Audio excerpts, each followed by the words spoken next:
Hello, Professor Gibson. This is Lena Mosquera, and this is my reflection video for live training week 3. In this live training, we went through project 3, which is basically going to be a gallery with, it's going to start with either a view or button or menu item. We're going to click on this, and then we're going to open up our gallery. This gallery are gonna have enough thumbnails to basically scroll, so it's gonna have a scrollable view, and then we're going to create event propagations to basically click on the pictures and get basically a bigger size of that picture with the close window option to go back to the gallery, as well as the close option here to go back to the main window where you can open the gallery.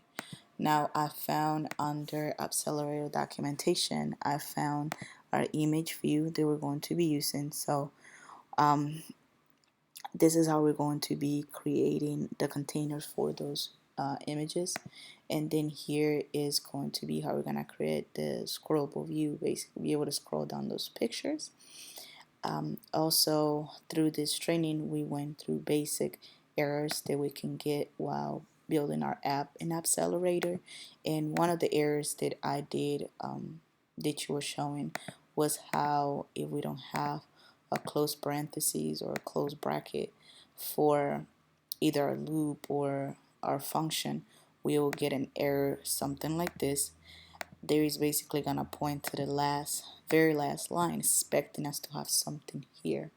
So the only thing that I did was I basically just removed that bracket from there, and then by removing it, he automatically told me that I had an unexpected token, and it did kind of gave me a little bit of information from what to look at, but not exactly. So we had to basically just track back and see what was wrong.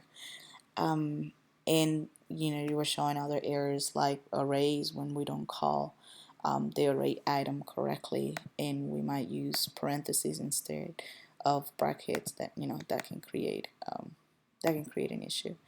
And so this was it for our reflection video on week 3. Thank you very much for watching, and I hope you have a great day.